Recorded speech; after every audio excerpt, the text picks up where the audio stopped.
Here is what's happening in the market right now.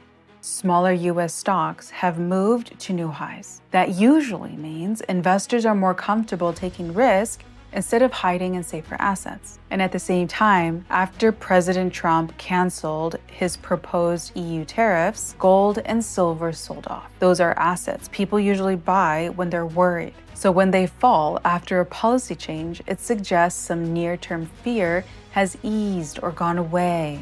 Meanwhile, Bitcoin hasn't followed either move cleanly.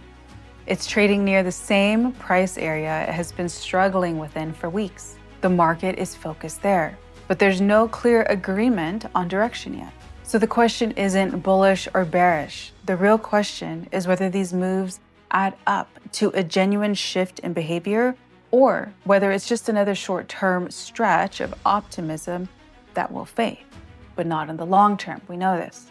That said, today's video is an educational walkthrough of how to read the difference and interpret what is going on right now. So let's get started.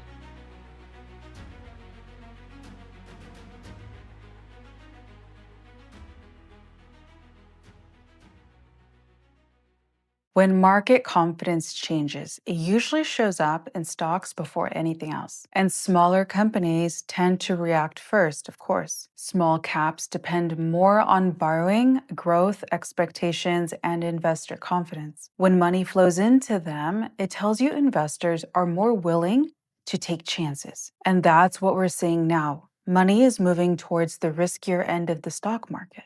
On its own, that doesn't guarantee anything lasts.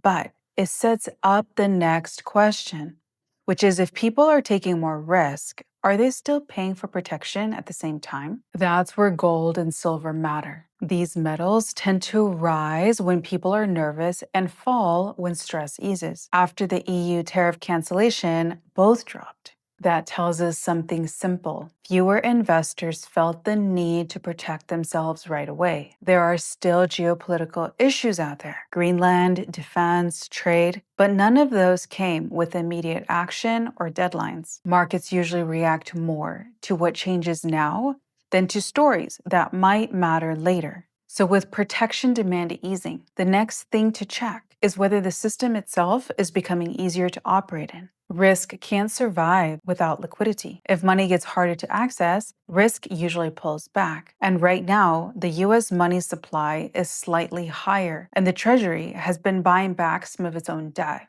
And neither move is dramatic, but together they point to conditions not tightening further, which is important. And at the same time, the inflation conversation has shifted. Instead of asking how much more rates might rise, markets are increasingly debating when they might eventually come down. Put simply, money doesn't feel like it's getting scarcer right now. Now, that doesn't mean everything goes up, but it does explain why risk-taking hasn't collapsed. So with the risk appetite up, fear easing, and liquidity steady, the obvious question becomes, how is Bitcoin handling this setup? Bitcoin is reacting differently because it compresses a lot of behavior into one market. We have risk, leverage, sentiment, and speculation all rolled into one. Right now, it's sitting near a price level where sellers have repeatedly shown up. Every time price gets there, some people take profit or reduce their exposure. And when that happens over and over, the level stops being predictive and starts being psychological. Traders aren't guessing what comes next. They're watching how price behaves after each test. Some people look for price holding above roughly $98,000 to feel more comfortable. Others focus on the repeated failures as a sign of hesitation. Neither view, mind you, is a forecast. They're just different ways people manage their risk and how they interpret the chart. What actually matters here is whether price can stay stable after these tests instead of quickly falling back. And as Bitcoin becomes more sensitive to macro conditions, policy and infrastructure start to matter more than short-term narratives.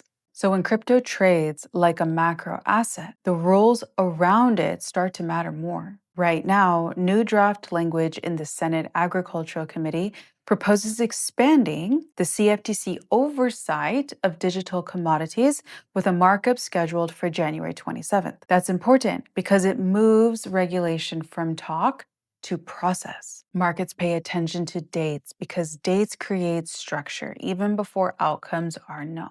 And at the same time, Trump has repeated that the US should become a major hub for crypto. Whether or not that happens soon, markets register the direction of the conversation.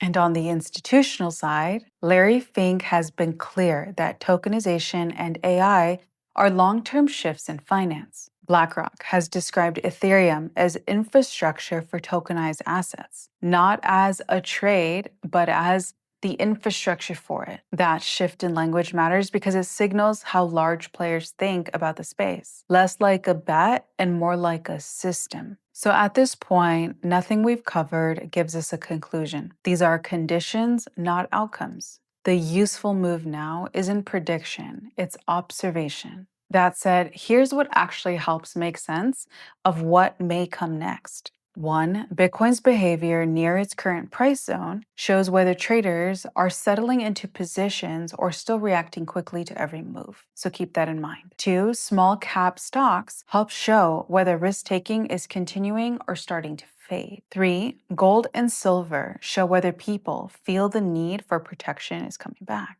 4. Liquidity measures tell us whether markets can support risk or are starting to squeeze it. 5. The January 27th regulatory date gives structure to policy expectations. Remember that. And 6. Institutional commentary helps separate long-term system building from short-term speculation. So in conclusion, right now, markets aren't sending a clear message. They rarely are, actually. They're showing a mix of growing risk appetite, easing fear, steady liquidity, and unresolved hesitation, especially in Bitcoin. And this combination doesn't demand action.